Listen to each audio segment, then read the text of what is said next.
El Cajal Oro.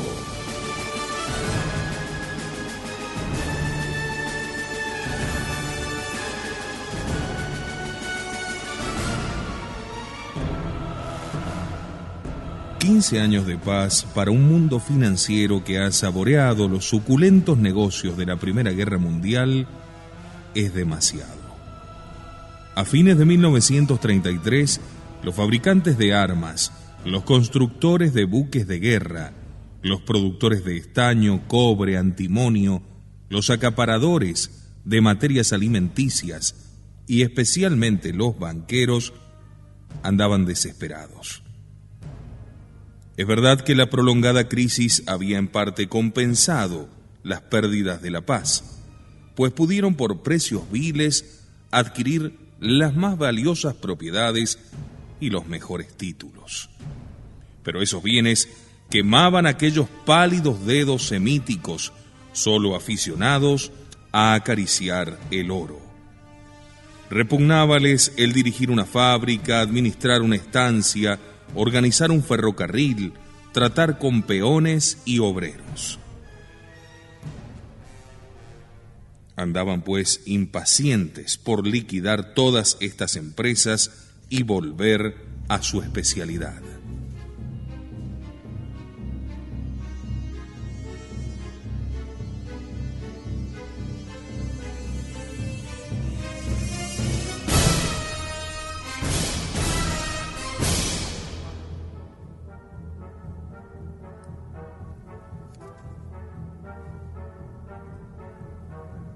A fin de que esa liquidación les rindiera una discreta ganancia, ya vemos, de el doble o el triple de lo invertido, era necesario valorizar los productos, cereales, carbón, metales, con lo cual valorizarían las tierras y las minas que habían acaparado.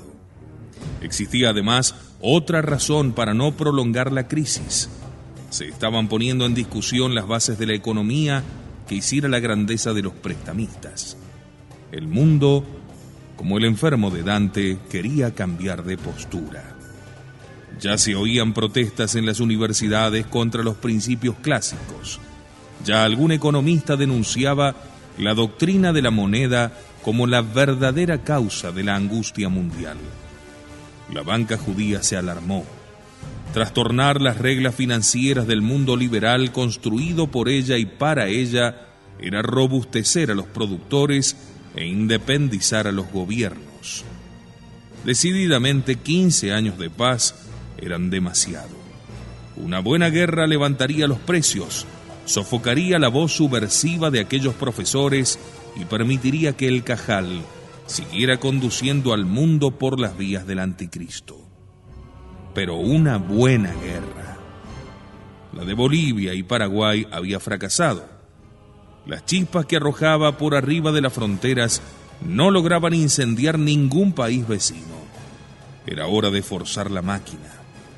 Por fortuna, el nuevo año se presentó magníficamente. Precios inicuos, pueblos hambrientos, 30 millones de desocupados, naciones envenenadas hasta la raíz por el ateísmo, odio y miedo, alianzas militares, asesinatos de reyes y estadistas. Una tea bien manejada, un poco de petróleo aquí y allá, y Europa y Asia y América ardían como una pira. Todavía la tierra sentía el asco de la sangre y los gobiernos titubeaban ante la nueva carnicería. El Cajal tenía que forzar la máquina. Decir a Francia, Alemania se está armando. A Estados Unidos decir, Japón se está armando. A Italia, Yugoslavia se está armando, para que hicieran lo mismo y se activara la carrera de armamentos y se iniciaran así sus grandes negocios. Si vis pacem, para bellum. Si quieres la paz, prepara la guerra, aconsejaban los antiguos. Eso era verdad en los tiempos en que el mundo hablaba latín. Ahora habla inglés, y francés y alemán y ruso y japonés, y la algarabía de los estadistas y las intrigas de los vendedores de pólvora no afianzan la paz, sino que precipitan la guerra. y mejor cuando hay 1000 diarios sobornados para esparcir noticias y atizar focos de incendio en los más apartados sitios del globo, ya en el Sahar, ya en Viena, ya en Manchuria, ya en Etiopía. La guerra estaba en el aire. Un ministro borracho, con la menor indiscreción, podía desencadenarla como un niño jugando con una pistola puede hacer saltar la Santa Bárbara de un buque. Los financistas se aprestaban a devorar al mundo a grandes bocados.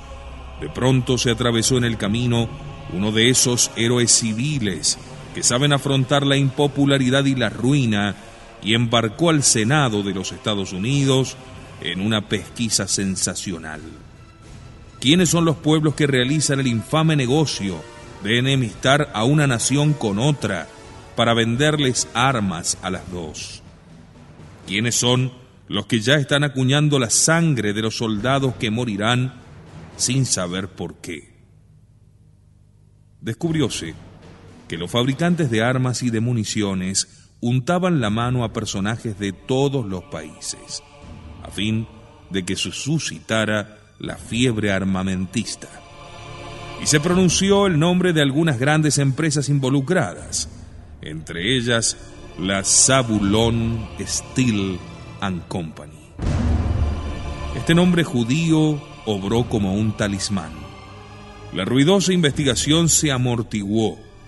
Las agencias telegráficas no transmitieron más noticias. Los diarios callaron y se echó tierra al asunto como a un muerto. Mas por algún tiempo se desacreditó la voz de los comisionistas y se afianzó la paz intolerable. Había que cambiar de cartas para seguir jugando. De tiempo atrás existía entre el Japón, Inglaterra y los Estados Unidos un tratado que les impedía construir buques más allá de cierta proporción. Inglaterra 5, Estados Unidos 5, Japón 3. Situación humillante para un gran pueblo que tiene sus intereses en el mar. Japón reclamó el derecho de armarse hasta 5. Se lo negaron, invocando el Pacto de Washington. Se entabló entre América, Europa y Asia una áspera polémica. Conferencias, notas, convenciones, telegramas, discursos, intrigas. Los diarios obedientes al Cajal calentaban al rojo las calderas. O marcha el buque o estalla. La guerra o la revolución. En julio, el canciller de Austria, Dollfuss, caía asesinado. La sensación de la guerra fue tal que en agosto, al final de las maniobras del ejército italiano, Mussolini pronunció un gran discurso anunciándola como inminente. Los Estados Unidos transportaron $2.000 millones en oro que tenían en bancos del Pacífico al interior del país por temor a un ataque japonés. En septiembre, al cumplirse 3 años de la invasión de la Manchuria por el Japón, 100.000 soldados rusos aparecieron a lo largo de la frontera siberiana en previsión de otro conflicto. En octubre, asesinaron al rey de Yugoslavia y al ministro Bartú, y la guerra estuvo a punto de estallar entre Yugoslavia y Hungría. Pero Italia apoyó a esta y el nublado pasó. En noviembre, un estadista inglés llenó el país con el anuncio de que Alemania se estaba armando secretamente y que si se demoraban en impedírselo, cuando quisieran hacerlo, sería ya tarde. En diciembre, la atención del mundo saltó al África. Estalló un conflicto entre Italia y Etiopía. El emperador Albicino acusó de provocación a Mussolini ante la Sociedad de las Naciones, pero el duce arrojó el sable romano sobre aquella mesa cargada de papeles y los conversadores de Ginebra enmudecieron. Pocos días después, el Japón denunció el Tratado de Washington y declaró que construiría todos los acorazados que necesitara. Los Estados Unidos se conmovieron. El Gran Cajal se regocijó. Asia contra el mundo, era Buda contra Cristo.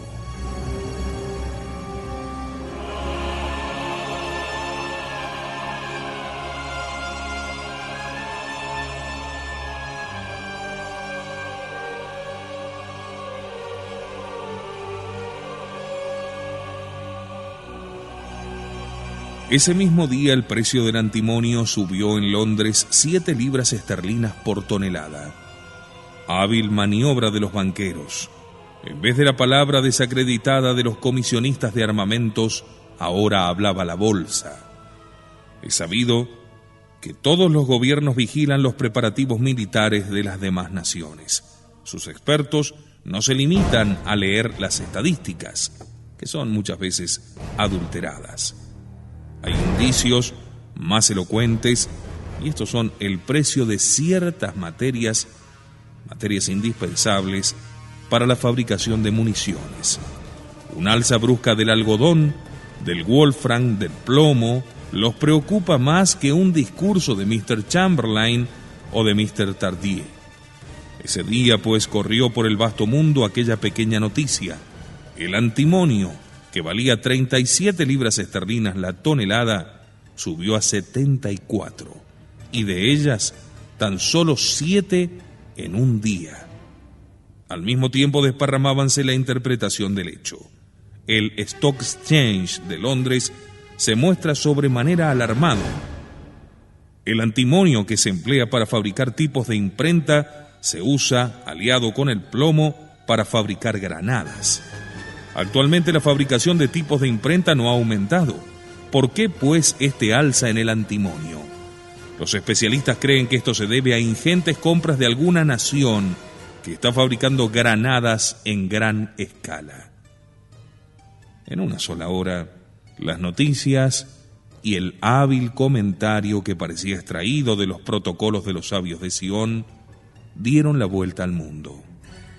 Los franceses pensaron: ahí nomás, son los alemanes. Los polacos dijeron: son los rusos. Los norteamericanos pensaron en el Japón. Ese mismo día, el Roche del Gran Cajal de Buenos Aires convocaba a los 5 magnates de la judería porteña, que gozaban de toda su confianza porque estaban sólidamente encadenados a sus secretos negocios. La reunión no se realizó en la sinagoga frente al Heyal, bajo la sagrada lámpara que ilumina la Torá, sino en el piso 25 del Banco Blumen, a donde no penetraban sino los escogidos y donde ningún ojo, ningún oído humano, claro, podía sorprender sus deliberaciones. Allí sí que podían hablar a calzón quitado, con el cinismo indispensable en tan complicados negocios. Era el despacho del Roche, una sala espaciosa, con un alto zócalo de nogal, sobria de muebles, sin colgaduras ni artefactos. Grandes vidrieras sobre 3 rumbos la iluminaban copiosamente. En muriendo la tarde, su techo, liso como el alabastro, irradiaba una claridad sin sombras. Una mesa oval cubierta de cuero verde y suntuosos sillones alrededor. En la pared del sur, la única sin aberturas, un juego Chesterfield arrinconado y una chimenea magnífica decorada con el retrato de cuerpo entero del fundador de la dinastía, Zacarías Blumen I, a la edad de 60 años. Su hijo aguardaba a los visitantes que iban llegando, los saludaba con un recio apretón de manos y les indicaba un sitio junto a la mesa. Antes que ninguno apareció Moisés Halevi, francés, antiguo joyero, dueño de todos los sitios alegres de Buenos Aires. Vestía con rebuscamiento, jaquet gris del color de sus tupidos cabellos, bien peinados, y un grandioso plastrón adornado por una perla maravillosa. Negra venda le cubría la mitad de la cara, disimulando una fístula supurante, reliquia de cierto balazo que su amigo y socio, León Coca, le descerrajó en uno de aquellos lugares de esparcimiento. El balazo no curó nunca del todo, pero ya hacía tiempo que Coca se había olvidado de respirar. «Mis felicitaciones, don Zacarías», exclamó cortésmente. Asociado en muchos negocios a Blumen, era sin embargo de los pocos de la sinagoga que no lo tuteaban. Aunque muy rico, siempre necesitaba de Blumen, que lo había embarcado en el negocio alegre y ahora quería comprar por su intermedio 200 farmacias, para instalarlas a la forma moderna, como en Nueva York. Las farmacias podrían hacer buenos negocios de acuerdo con los cabarets. «¿Y por qué felicitaciones?», preguntó Zacarías, cejijunto y algo triste. «Hombre, ¿no ha leído en los diarios de hoy el discurso de Hitler?». No, me lo leyó mi hija. Ella le atribuye mucha importancia, yo no. ¿Le parece que Francia puede tolerar tanta insolencia? Créame, es la guerra. Lo que van a valer sus minas de estaño en Bolivia si llega a estallar una guerra. Bueno, entonces, amigo, felicitémonos los dos. Lo que se va a divertir Buenos Aires con el dinero que nos entrará y lo que valdrán las botellas de champán en sus boîtes. Zacarías dijo esto con tono sarcástico y añadió: «Cuando usted me haya escuchado, no creerá más en esa famosa guerra que todos los días anuncian nuestros diarios y que nunca estalla». Entró un hombre obeso y resoplante de cara jovial. Su nombre, Aaron Goodgold, holandés de Ámsterdam, pero más bien judío-alemán por su ascendencia. El rey de la cerveza argentina y también el más valiente de sus consumidores. «Estoy contento, Zacaritas. Déjame que te abrazo. La agencia Hafas, mi telegrafía, que en Londres la onza de oro ha subido 7 peñiques. Me parece que te ganas unos 5 millones de pesos. Noticia esta vale un barril de cerveza. Te invito a beber 2 en la tardecita en Münchenerhof». Zacarías no respondió ni media palabra. Estaba más atento a otro recién llegado que también lo acosó a felicitaciones. «Pero no te lo dije, Zacarías, Mussolini es nuestro hombre. Ha declarado que la paz es muy hermosa, pero que la guerra es mejor. Antes de un mes le habrá pegado fuego a toda Europa. Lo que van a valer tus vacas, hermano mío, y tu dinero fresco y al alcance de la mano». «No, tú no piensas ni en mis vacas ni en mi dinero», replicó Blumen, «sino en el 1.000.000 de toneladas de trigo y los 2 millones de maíz que ya tienes acaparados. ¿Cuánto más van a valer si estalla la guerra, no? No, pero no va a estallar. Si estuviera en tus manos no estallaría. Afortunadamente hay otros hombres mejores que tú al frente de los pueblos y de los cajales». Zacarías le dio la espalda. Aquel era León Sitinsky, nacido en Cracovia, pero llegado al país apenas de 2 años. Ahora tenía 50, labios gruesos y húmedos, por supuesto, fama de buen vividor, cara de zorro, ojos verdes y una barbita rubia que le servía para entretener las manos en los momentos de perplejidad. Había sacado carta de ciudadanía y más de una vez pensó meterse en política con la esperanza secreta de alcanzar altos destinos en un país de leyes tan liberales. Por de pronto era más poderoso que la lluvia y que el sol.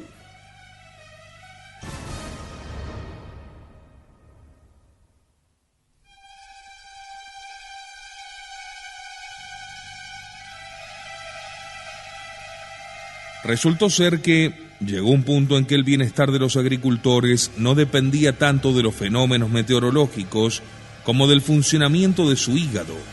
Si amanecía de mal humor y pesimista, los precios de las cosechas caían vertiginosamente. Si el vino de la cena le había sentado bien, los precios repuntaban. Claro está, el hombre que manejaba la bolsa de cereales y el clima también manejaba su hígado.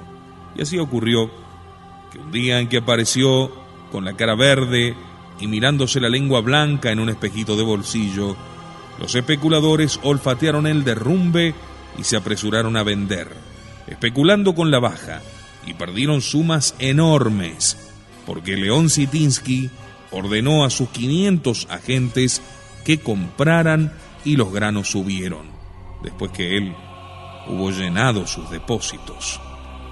Agreguemos para mayor precisión que cuando los cereales bajaban, a punto de no compensar los gastos del agricultor, podía calcularse que el 90% de la cosecha se hallaba sin vender en las chacras. Y cuando subían, los agricultores ya no tenían nada. Habíanlo vendido todo a precios viles semanas antes. El cuarto en llegar fue Lázaro Wolko, checo, rey de las lanas sucias y de los cueros sin curtir. Y el quinto y último, aquel polaco extravagante, Yehuda Migdal, que conservaba la barba talmúdica y entraba con el sombrero puesto haciendo gala de rigorismo ritual. Por su parte era el rey de las hipotecas argentinas. Tenía hipotecadas a su favor más de 500 leguas flor en la provincia de Buenos Aires y más de 200 manzanas en la capital federal. Se jactaba de haber descubierto un medio de ganar el 14% prestando al 8%. Explicaba: todo consiste en hacer un buen contrato con intereses punitorios. El cliente siempre firma, creyendo que va a cumplir. De 5, 3 no cumplen, y entonces caen dentro de mis cláusulas penales, que allí sí los estrujan bien. La índole de sus negocios le permitía ser desaliñado en la vestimenta y hasta grosero en los modales. Sus clientes, medio ahorcados, aguantaban cualquier estilo. Y era un deleite vengar el hambre y los pogroms que sufrió de niño en su tierra, sobre las humilladas espaldas de los goyim argentinos. Yehuda Migdal hablaba correctamente todos los idiomas conocidos y hubo estado en un lugar a punto de ser electo Roche en vez de Blumen, porque en la casa Reingold era muy estimado. Zacarías cerró la puerta con llave y ocupó su sillón de la cabecera.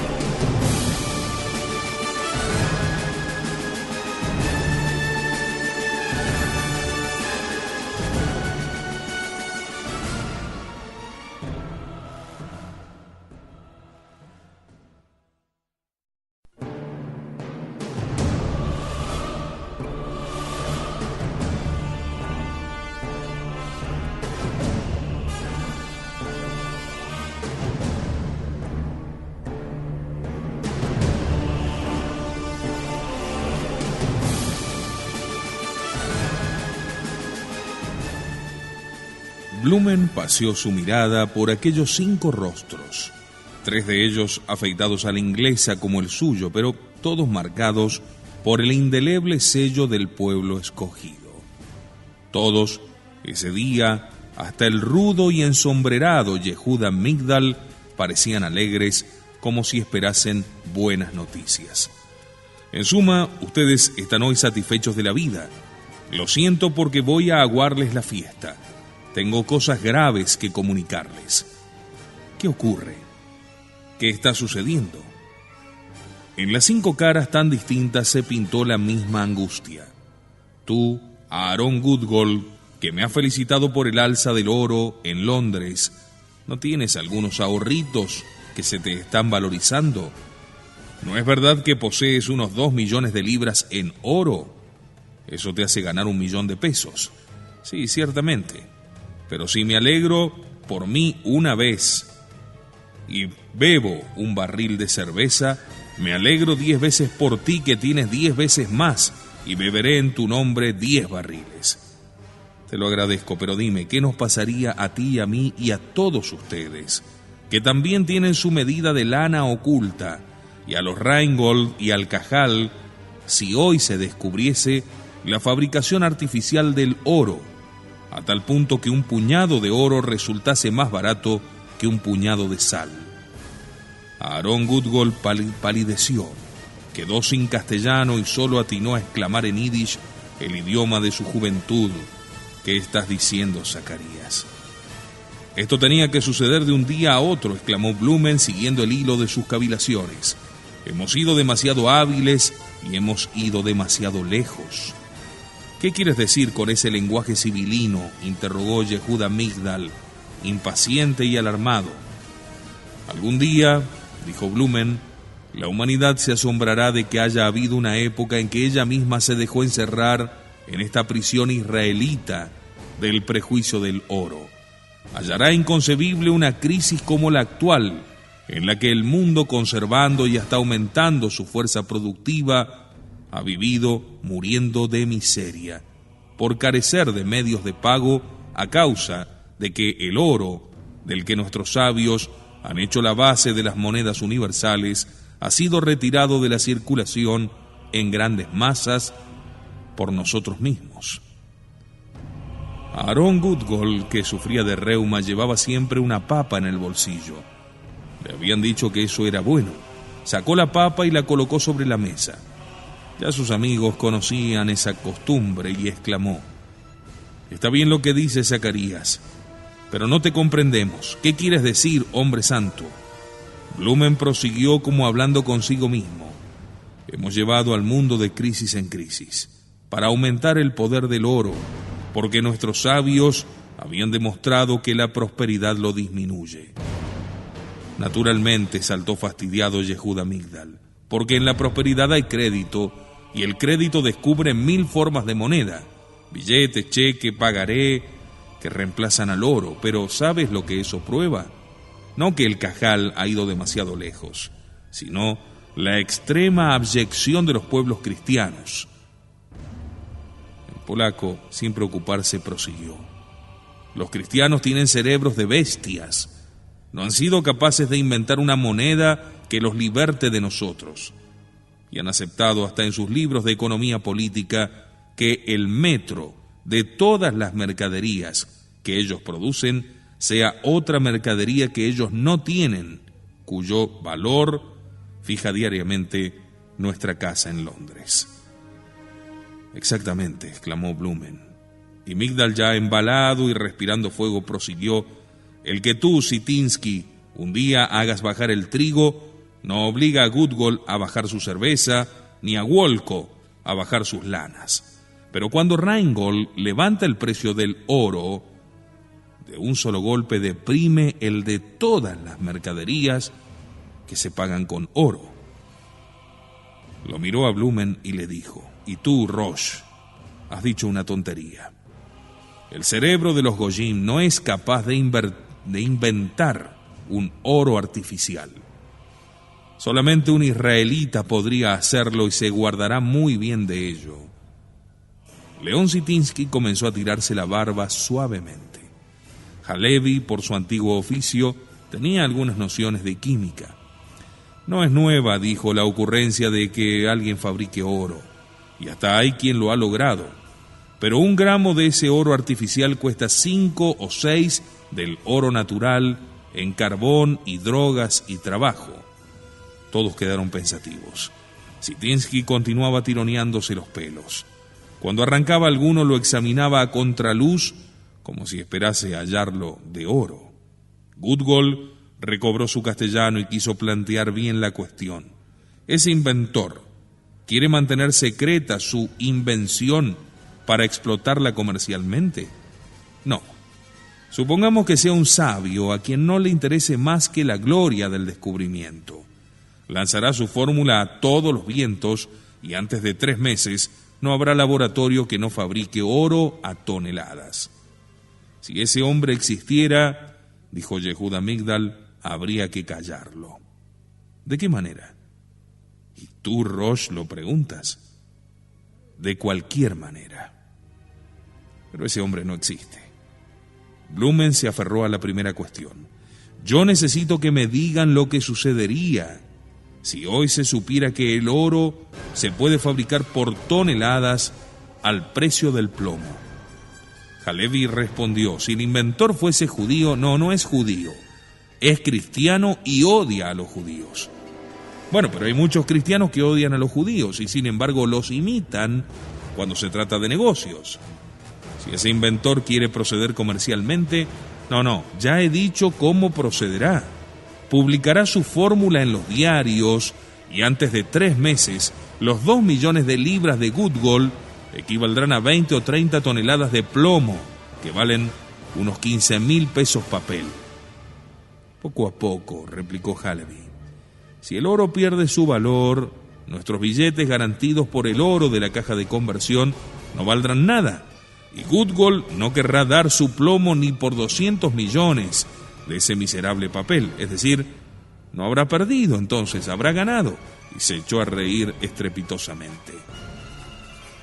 Pero es que esos 200 millones no servirán ni para comprar un pan, como los billones de marcos alemanes allí en 1923. ¿Quieres decir que todo papel garantido por oro valdrá cero?, preguntó Migdal. Pero el papel argentino tiene por garantía, además del oro de la caja de conversión, la firma del gobierno, y este hará siempre honor a su firma. Exclamaba Blumen, que había pensado toda la noche el asunto. El gobierno hará honor a su firma. Pero como en definitiva solo ha prometido pagar tantos gramos oro por cada peso papel, no le costará nada hacerlo, estando el oro más desvalorizado que la sal. Cierto, será la desaparición de las monedas actuales, dijo Halevi. Sí, habrá que inventar otras monedas garantidas por cereales como los warrants, o por tierras y casas como las cédulas hipotecarias. Sí, probablemente. Y entonces, claro, será el descrédito y la quiebra de los gobiernos. No, contradijo Blumen, será todo lo contrario. Será la liberación de los gobiernos que con puñados de sal lograrán pagar sus deudas. Será la salvación de todos los deudores particulares que en la misma forma pagarán a sus acreedores. Será la quiebra de los prestamistas y muy especialmente de la banca judía. Y será la ruina del Cajal, que habrá perdido su instrumento de dominación. Reflexionaron en silencio un rato. Lázaro Wolko apuntó una observación. El nervio de la guerra es el oro, y aniquilado el oro, se volverán imposibles las guerras. Siempre habrá guerras, contestó Blumen. Guerras nacionales, de independencia, guerras religiosas, se harán con otras armas y con otras monedas. Pero esas monedas no estarán ya en nuestras manos.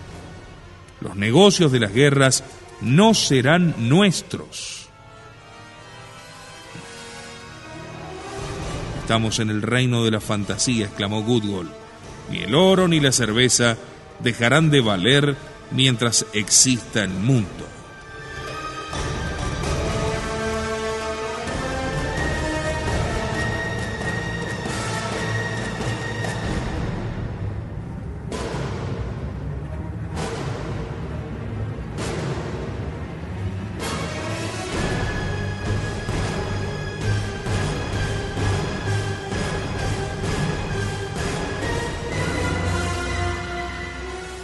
Estamos en el reino de la blasfemia, dijo con furia Yehuda Migdal.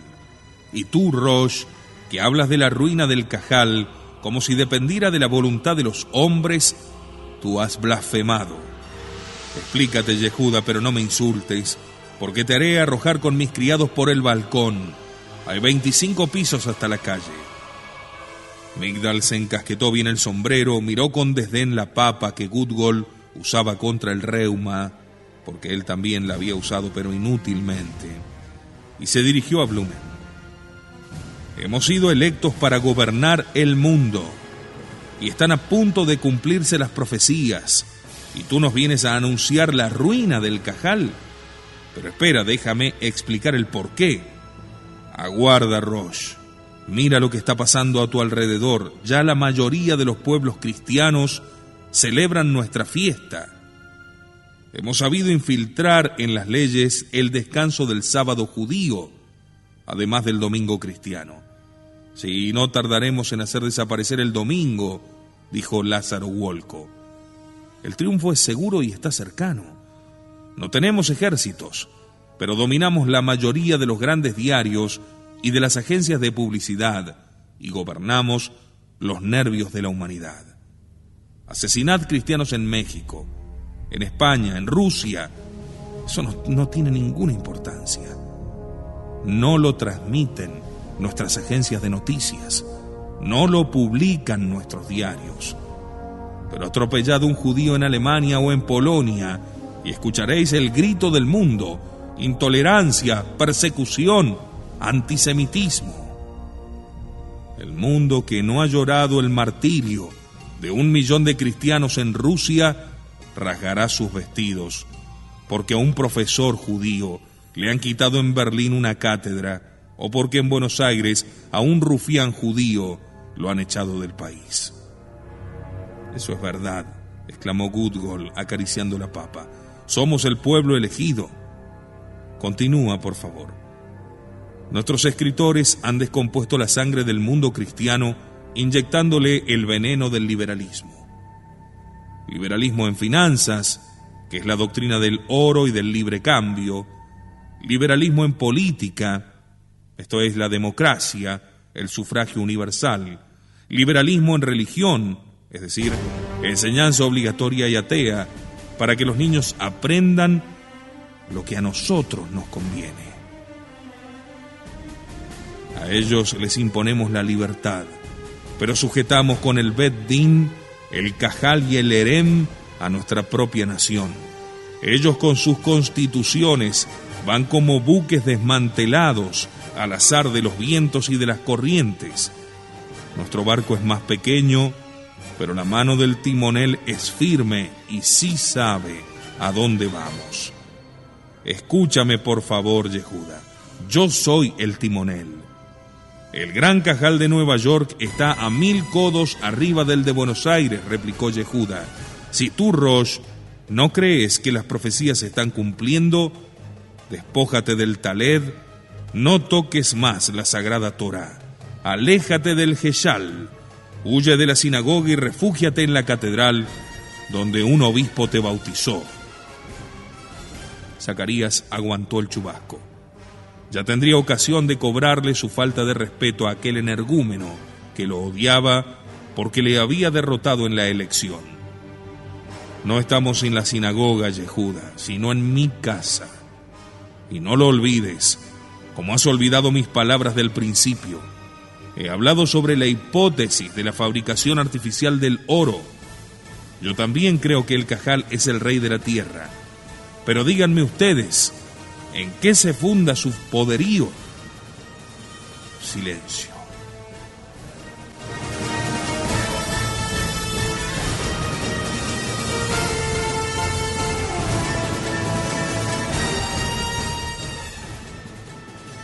Se funda en que es el elegido de Dios.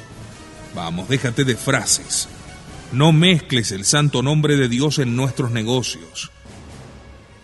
El Cajal domina la tierra, porque nosotros hemos sabido concentrar en nuestras manos la mayor fuerza del mundo moderno, el oro. En 2 días podemos retirar o arrojar a la circulación cualquier suma, 100 millones, 500 millones, 1.000 millones de dólares en oro sellado. Esta maniobra produciría más ruinas que un terremoto que destruyera las grandes ciudades. Pero yo les anuncio que está a punto de romperse en nuestras manos el instrumento que nos da tanta fuerza. Yo, Rosh del Gran Cajal de Buenos Aires, yo, el hombre que posee más oro contante en el mundo, les afirmo la existencia de una invención que destruirá nuestro poderío como una torre edificada en la arena. León Sitinsky era el único que no había hablado y sonreía como si estuviera por contar una historieta graciosa. Zacarías Blumen acabó por increparlo. ¿Y tú que callas? ¿No tienes nada que decir? Sí, claro que tengo. ¿De dónde sacas esa peregrina ocurrencia de que el oro, nuestro ídolo, dejará de ser el más precioso y codiciable de los bienes de este mundo? Se atusó la barba y apoyando las manos en la mesa miró a Blumen. Este preguntó: ¿Ninguno de ustedes conoce a Julius Ram? Sí, todos les conocían. ¿Y ninguno de ustedes sabe cómo se han salvado de la quiebra del Banco Sudamérica su presidente Fernando Adalid y la propia institución? León Sitinsky volvió a tironearse la barba y a sonreír. A ver, explícanos lo que tú sepas. Gracias a ese Julius Ram que ha descubierto la fabricación artificial del oro. Adalid es su capitalista. Se trabaja en su laboratorio día y noche. Los 5 magnates se miraron las caras. ¿Por qué sonríes, Sitinsky? ¿Y tú, Zacarías, has creído esa fábula? ¿Sabes quién primero la echó a rodar, si es que no la inventó? Tu propia hija, la incomparable Marta. Pero ella reconoce la impostura, en cambio tú... Blumen lo interrumpió. Mi hija no reconoce que sea una impostura. Esa es la explicación de por qué el Banco de Sudamérica no ha quebrado. Sitinsky soltó una carcajada. Yo sé otra y es la verdadera. A ver, escúchenme. Adalid ha dicho al presidente del Banco de la Nación: la ruina del Banco de Sudamérica será la ruina de otros, quizá de todos los bancos, y sin duda la ruina del país. Por patriotismo hay que salvarlo de cualquier modo. El presidente le dijo: dígame usted, ¿qué modos hay? Adalid le dijo: fabriquemos oro. El presidente le dijo: ¿cómo es eso? Y Adalid le habrá referido los trabajos de Julius Ram y terminado así: no es necesario que fabriquemos oro realmente, basta que la gente crea que lo fabricamos. El crédito o el descrédito de un banco no depende del dinero que tiene, sino del que el público cree que tiene. Présteme secretamente 200 millones. Mi banco hará frente a la corrida y daré como explicación que Julius Ram fabrica oro que yo cambio en billetes en la caja de conversión. La noticia va a contagiar al mundo entero. El oro saldrá de sus escondrijos y volverá a animar el comercio. La crisis pasará y la humanidad le agradecerá a usted y a mí la patraña con la que nos hemos salvado. Esto dijo Sitinsky por cuenta de Adalid. Pero sus 5 oyentes acogieron con muecas su historia o su apólogo. ¿Usted oyó eso o es que lo ha soñado? No, lo he deducido de los hechos.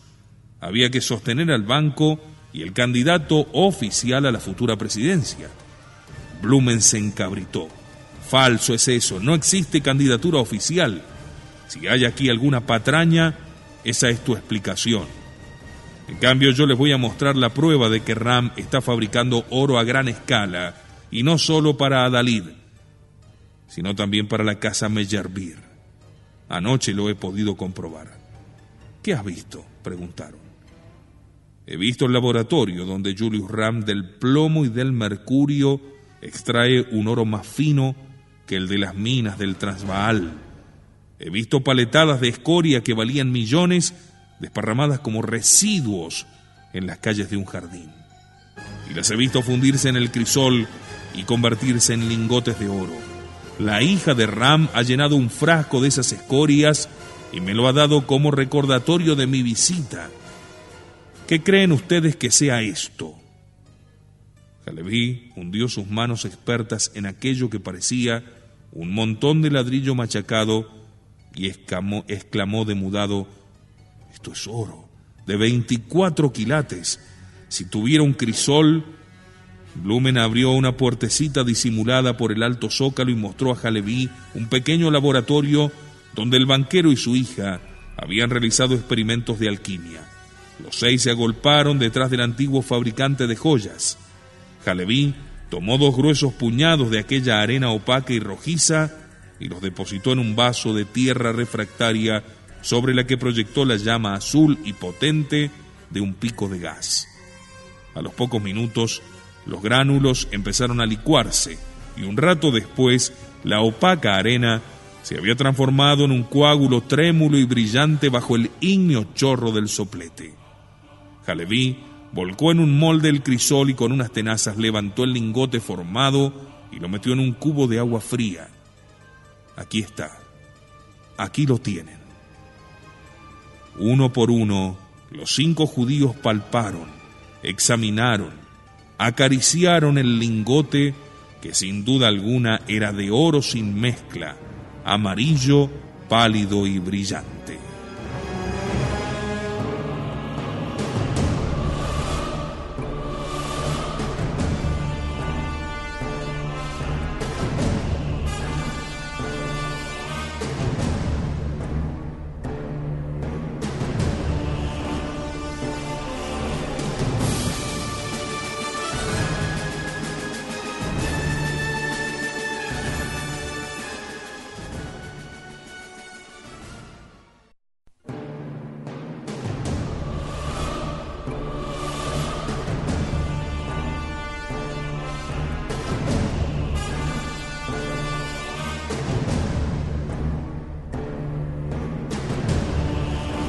El Cajal Oro.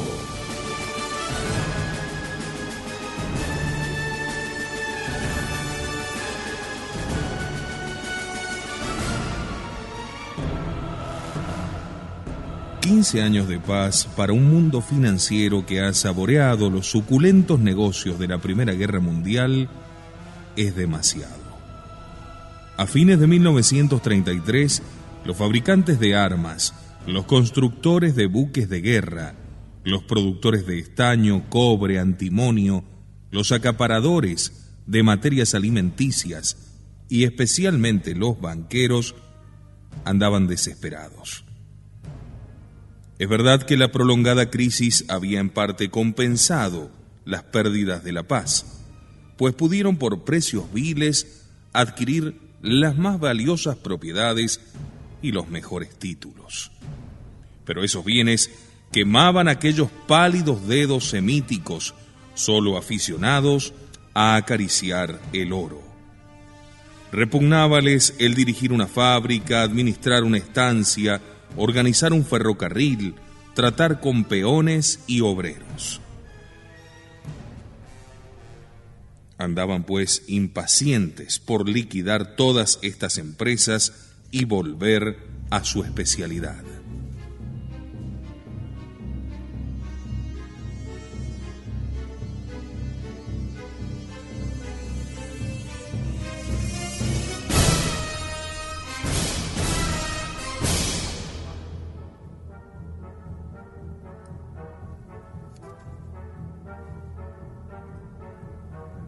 A fin de que esa liquidación les rindiera una discreta ganancia, ya vemos, de el doble o el triple de lo invertido, era necesario valorizar los productos, cereales, carbón, metales, con lo cual valorizarían las tierras y las minas que habían acaparado. Existía además otra razón para no prolongar la crisis. Se estaban poniendo en discusión las bases de la economía que hiciera la grandeza de los prestamistas. El mundo, como el enfermo de Dante, quería cambiar de postura. Ya se oían protestas en las universidades contra los principios clásicos. Ya algún economista denunciaba la doctrina de la moneda como la verdadera causa de la angustia mundial. La banca judía se alarmó. Trastornar las reglas financieras del mundo liberal construido por ella y para ella era robustecer a los productores e independizar a los gobiernos. Decididamente 15 años de paz eran demasiado. Una buena guerra levantaría los precios, son de que se suscitara la fiebre armamentista. Y se pronunció el nombre de algunas grandes empresas involucradas, entre ellas la Zabulon Steel and Company.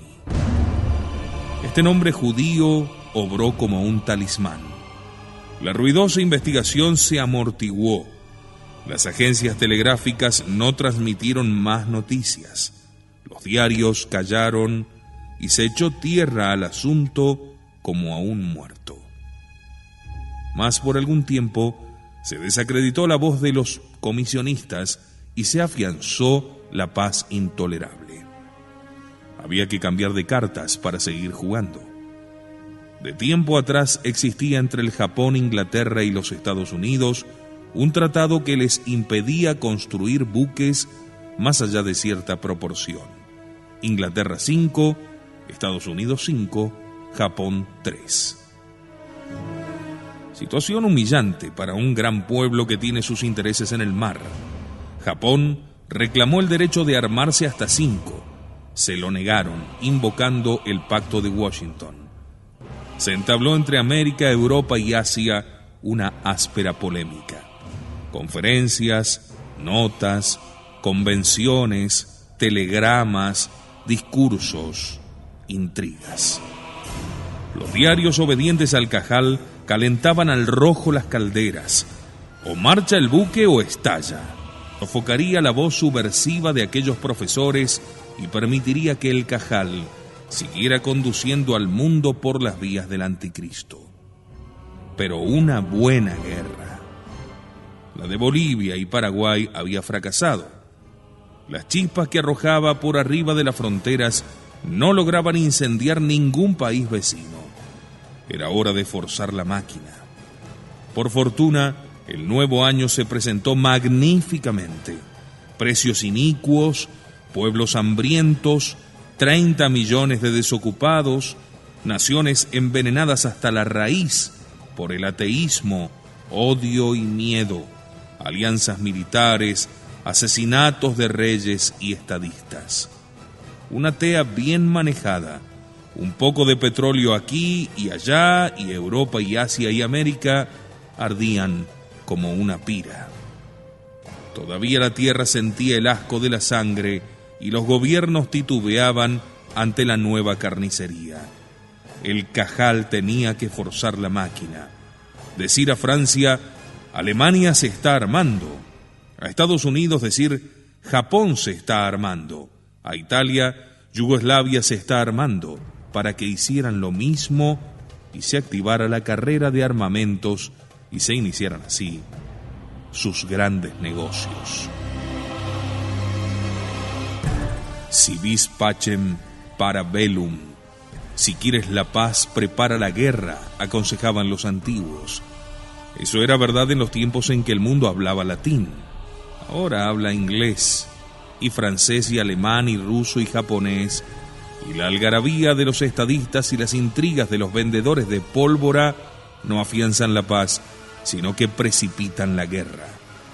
Y mejor cuando hay 1000 diarios sobornados para esparcir noticias y atizar focos de incendio en los más apartados sitios del globo, ya en el Sahar, ya en Viena, ya en Manchuria, ya en Etiopía. La guerra estaba en el aire. Un ministro borracho, con la menor indiscreción, podía desencadenarla como un niño jugando con una pistola puede hacer saltar la Santa Bárbara de un buque. Los financistas se aprestaban a devorar al mundo a grandes bocados. De pronto se atravesó en el camino uno de esos héroes civiles que saben afrontar la impopularidad y la ruina, y embarcó al Senado de los Estados Unidos en una pesquisa sensacional. ¿Quiénes son los pueblos que realizan el infame negocio de enemistar a una nación con otra para venderles armas a las dos? ¿Quiénes son los que ya están acuñando la sangre de los soldados que morirán sin saber por qué? Descubrióse que los fabricantes de armas y de municiones untaban la mano a personajes de todos los países, a fin